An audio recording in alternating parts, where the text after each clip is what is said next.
Welcome back traders. देखेंगे आज के डिस्कशन में कि फ्राइडे के अकॉर्डिंग हमारे मार्केट का आज का क्या बिहेव था और कल के लिए हमारी बैंक निफ्टी में क्या स्ट्रेटेजी रह सकती है। देखिए, फ्राइडे को हमने डिस्कस किया था कि मार्केट मंडे को या तो गैप अप ओपन होगा या गैप डाउन, जो भी ओपन होगा उसके अकॉर्डिंग हम मार्केट का ट्रेंड देखेंगे कि मार्केट में ओवरऑल बुलिश ट्रेंड है या बेरिश ट्रेंड है। उसके अकॉर्डिंग हम डिसाइड करेंगे कि हमें पूरे दिन में बुलिश ट्रेंड ढूंढना है या बेरिश एंट्री ढूंढनी है। तो हमारे डिस्कशन के अकॉर्डिंग जब मार्केट आप देखेंगे तो आज आपको गैप अप ओपन मिला मार्केट, और उसके बाद स्टार्टिंग में मार्केट ने बुलिशनेस भी दिखाई। फिर एक टाइम के बाद आप देखेंगे तो निफ्टी तो आपको पॉजिटिव दिख रहा था, बट बैंक निफ्टी जो है कुछ समय के लिए नेगेटिव हो गया था या एकदम से फॉल आ गया था। उसका रीजन था यहाँ पर जो गिरावट हुई है। अब ये गिरावट जो हुई है वो मुझे ये समझ में आता है कि क्योंकि मार्केट अब 3 to 4 days continuously bearish moment में चल रहा था, लोगों ने अपने फ्राइडे वाली पोजीशन को कैरी फॉरवर्ड किया था मंडे के लिए, या फिर पुट खरीद के कैरी फॉरवर्ड किया था।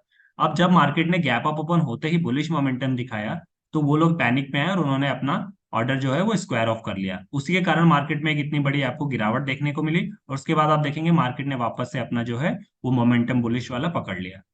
इस बड़े जो गैप डाउन, ये जो बड़े जो है यहाँ पर सेल आया है, इसका रीजन जहां तक मुझे लगता है वो यही होगा। अब देखिए, हमें कैसे डिसाइड किया था हमने कि हमें बुलिश यहाँ पर बनना है या फिर कैसे ट्रेड करना है। तो देखिए, हमारे डिस्कशन के according market gap up open हुआ तो हमें पता चल गया कि कहीं ना कहीं बुलिश मोमेंटम हो सकता है। उसके बाद मार्केट ने थोड़ा सा बुलिशनेस दिखाई, तो यहाँ पे हम थोड़ा और कंफर्म हो गए कि मार्केट ने बुलिशनेस भी दिखाई, गैप अप ओपन हुआ, +20 EMA के ऊपर जो है वो सस्टेन भी कर रहा है। फिर यहाँ से हमने जो है वो ग्लोबल मार्केट्स की तरफ नजर डाला। ग्लोबल मार्केट्स में आप देखेंगे तो चाहे मैं यूएस मार्केट की बात कर लूं, या फिर मैं यूरोपियन मार्केट की बात कर लूं, या फिर मैं एशियन मार्केट की बात कर लूं, मैक्सिमम आप देखते तो वो ग्रीन में ही थे उस वक्त। और इन्होंने क्लोजिंग भी आप देखेंगे मैक्सिमम ग्रीन में ही दी है उन्होंने। तो यहां से हमें कहीं ना कहीं ये पता चल जाता है कि बुलिश के ज्यादातर चांसेस हैं। यदि हम बुलिश ट्रेड ढूंढेंगे तो वो हमारे लिए ज्यादा बेनिफिशियल रहेगा। अब देखिए, एज एन ऑप्शन बायर आज आपको कितनी बार चांस मिले एंट्री का, वो डिस्कस कर लेते हैं। तो मार्केट जब गैप अप खुला और हमने वेट किया और देखा कि मार्केट में बुलिश मोमेंटम था, तो हमें वेट करना था कि मार्केट यहाँ से किसी एक साइड जो है वो बड़ा ब्रेकआउट दे, या फिर पोजीशन का वेट करना था कि मार्केट किसी कारण से थोड़ा सा वापस से नीचे आए। क्योंकि मार्केट में आप देखेंगे कि जब कभी भी गैप अप ओपन या गैप डाउन होता है तो मार्केट उसको फिल करने के लिए दोबारा आता है। तो ये जो बड़ा मोमेंटम दिखा, ये आप देखेंगे मार्केट ने इस गैप को फिल करने के लिए यहाँ पर आया। उसके बाद जैसे ही यहाँ से दो रेड कैंडल बनी, ग्रीन कैंडल बनी सॉरी, तो यहाँ से आपको समझ में आ जाना चाहिए था कि ये रिवर्सल का साइन था और हम जो बुलिश मोमेंटम ढूंढ रहे थे वो यही है। बट हमने ये भी डिसाइड किया था साथ में कि हम कभी भी बुलिश मोमेंटम लेंगे जब तक नहीं लेंगे जब तक मार्केट जो है 20 EMA पे जो है वो सस्टेन ना करने लगे। तो जब आपके पास ये दूसरी कैंडल बनी ग्रीन वाली और मार्केट यहाँ पर वापस 20 EMA पे सस्टेन करने लगा, तो यहाँ पर आपकी एंट्री बनती थी और यहाँ से यहाँ तक के लिए आप जो है वो मार्केट में बैठ सकते थे। तो यदि मैं बात करूं कि आज ओवरऑल आपको एज एन ऑप्शन बायर कितनी एंट्री मिली, तो सिर्फ एक ही बार मिली है और वो यहाँ पर मिली है। इसके इसके अलावा यदि आपने एंट्री ली होगी तो सिर्फ आपके प्रीमियम की वैल्यू गई होगी, या फिर आपको कोई अच्छा प्रॉफिट नहीं मिला होगा। आज पूरे दिन में सिर्फ और सिर्फ एक ही एंट्री बनी थी एज एन ऑप्शन बायर। अब देखिए, अब डिस्कस कर लेते हैं कि मार्केट का यहाँ से आगे का क्या बिहेव रह सकता है और मार्केट जो है वो कहाँ अप्रोच करता हुआ दिख रहा है। देखिए, यहां से मेरा एनालिसिस ये कहता है कि मार्केट कम से कम 43,500 तक यहां से जाएगा। अब मैं ऐसा क्यों बोल रहा हूं, मैं आपको डेटास पे दिखाता हूं। देखिए, अगर हम सबसे पहले चलेंगे ऑप्शन चेन में, तो ऑप्शन चेन पे मैं आपको दिखाता हूँ। देखिए, तो यहाँ पर हम आ चुके हैं अपने बैंक निफ्टी के ऑप्शन चार्ट पर, और यहाँ पर हमारा जो मार्केट है वो समवेयर 43,000 के स्ट्राइक प्राइस पर लाई कर रहा है। यदि मैं आपको पुट साइड दिखाऊं और आपसे पूछूं कि सबसे मेजर सपोर्ट कहाँ पर है, तो आप कहेंगे सर 2,29,000 कॉन्ट्रैक्ट के साथ जो 42,500 है, यहाँ पर हमारा जो ये लेवल है ये एक मेजर सपोर्ट की तरह एक कर रहा है। इसी तरह यदि मैं आपको पुट के साइड, कॉल की साइड पूछूं कि यहाँ पर सबसे मेजर रेजिस्टेंस की साइड कौन सा लेवल वॉक कर रहा है, तो आप कहेंगे सर 1,75,000 कॉन्ट्रैक्ट के साथ जो ये हमारा 43,500 का स्ट्राइक प्राइस है, ये एक मेजर रेजिस्टेंस की तरह वॉक कर रहा है। और साथ में आप एक चीज और देखेंगे कि कॉल की साइड जो ये आज कॉन्ट्रैक्ट्स बने हैं, सिमिलरली पुट की साइड जो ये कॉन्ट्रैक्ट बने हैं, उन दोनों की कंपैरिजन में ज्यादा हावी कौन है, तो आप कहेंगे सर कि बुलिश लोग ज्यादा हावी हैं। क्योंकि इधर के जो कॉन्ट्रैक्ट्स हैं इसके कंपैरिजन में जो पुट साइड कॉन्ट्रैक्ट बने ये ज्यादा हावी है, मतलब मार्केट में अभी बुलिशनेस ज्यादा हावी है। तो ये भी एक रीजन है बड़ा कि जब भी मार्केट किसी कारणवश कल आपको अपसाइड अप्रोच करता हुआ दिखेगा, तो ये जो बड़े बड़े कॉन्ट्रैक्ट कॉल की साइड बने हैं, ये सब का ट्रिगर होगा एक स्टॉप लॉस, और ये पैनिक में आएंगे और एक आपको शार्प अपसाइड मूवमेंट देखने को मिलेगा। ये एक बड़ा रीजन है जो हमारा मार्केट 43,500 तक अप्रोच करता हुआ आपको इजिली दिख सकता है।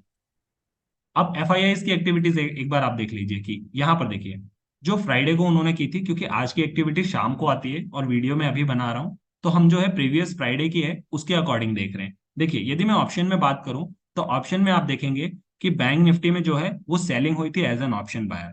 मतलब एज एन ऑप्शन में अगर मैं बात करूं, ऑप्शन ट्रेडिंग में सॉरी, तो बहुत ज्यादा सेलिंग हुई है। तो यहाँ पर देखिए अगर मैं ऑप्शन में बात करूं तो देखिए ऑप्शन में आप देखेंगे कि एफ आई डी के द्वारा बैंक निफ्टी में बहुत ज्यादा सेलिंग हुई है। उसी वहीं पर यदि मैं आपको देखूं फ्यूचर्स में, तो फ्यूचर में आप देखेंगे कि बैंक निफ्टी में जो है वो यहाँ पे पोजीशंस बनी है।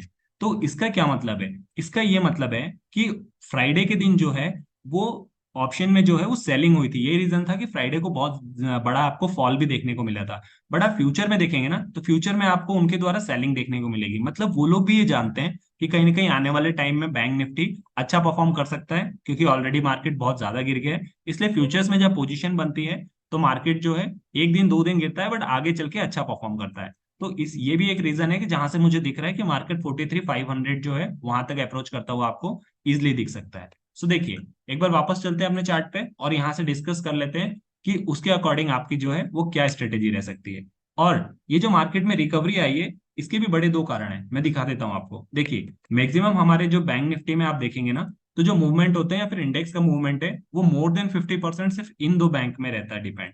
पहला एचडीएफसी में और दूसरा कोटक महिंद्रा में, क्योंकि ये दोनों बैंक ही मिलके मोर देन बैंक निफ्टी का 50% होल्ड करते हैं। अब एक कॉमन चीज जो है वो आपको यहाँ पर नोटिस करनी पड़ेगी कि आप देखेंगे जो बैंक निफ्टी का यहाँ पर पैटर्न बन रहा है सेम वैसे ही मतलब जो बैंक निफ्टी का पैटर्न है वही सेम पैटर्न आपको एचडीएफसी बैंक में भी मिलेगा, सेम पैटर्न आपको वही जो है वो कोटक महिंद्रा बैंक में भी मिलेगा। मैं ऐसा क्यों कह रहा हूँ? देखिए मार्केट का जो ये सेम पैटर्न बना है यहाँ से, ये यू टप यू शेप का आप कह सकते हैं, या फिर मैं कहूँ ऐसा कि मार्केट में जो सेम स्टार्टिंग में गिरावट दिख रही थी उसके बाद एक कंसोलिडेशन दिखा और उसके बाद आज अपसाइड मूवमेंट दिखा, सेम ये आपको बैंक निफ्टी में भी देखने का मिलेगा। एचडीएफसी बैंक में भी देखिए कि यहाँ से यहाँ तक गिरावट दिखी, फिर आपको यहाँ पे कंसोलिडेशन दिखा और उसके बाद मार्केट जो है यहाँ से उठता हुआ दिखा।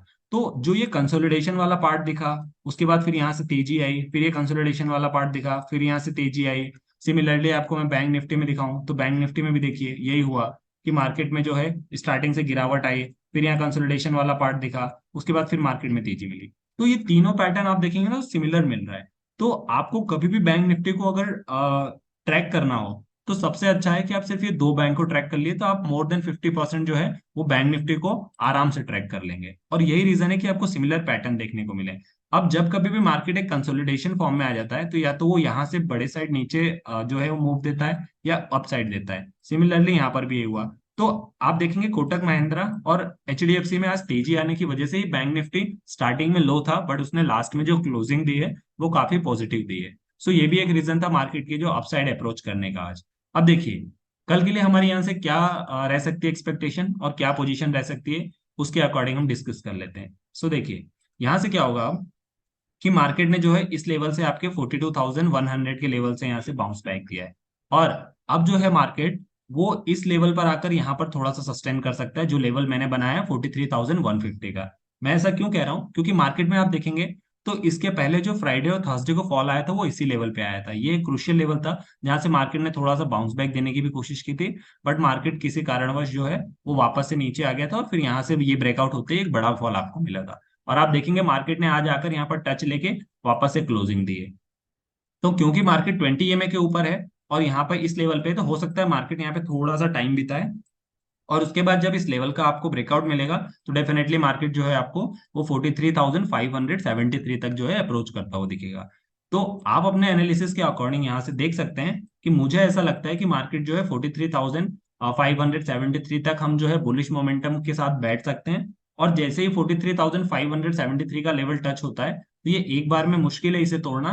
तो ये हो सकता है यहाँ पर कि आप यहाँ से वापस से एक रिवर्सल के लिए यहाँ बैठ सकते हैं, जो कि 43,150 तक आपको वापस से देखने को मिलेगा। क्योंकि आप देखेंगे इस लेवल पर मार्केट ने काफी ज्यादा टाइम बिताया है, यहाँ पर काफी ज्यादा कॉन्ट्रैक्ट की वैल्यूज हैं। तो आप ये कह सकते हैं कि यहाँ पर यहाँ से आपको एक रिवर्सल का प्ले चांस मिल सकता है और यहाँ से यहाँ तक जो है वो आप बुलिश मोमेंटम देख सकते हैं।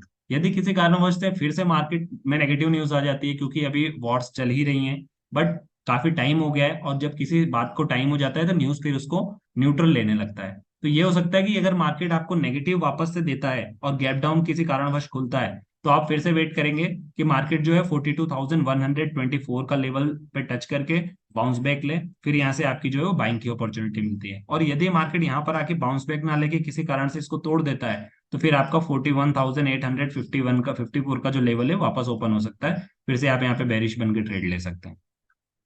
So that's all for the video. Video informative लगी हो, do like and subscribe to my channel. मिलते हैं अपने अगले डिस्कशन में, तब तक के लिए साइनिंग ऑफ।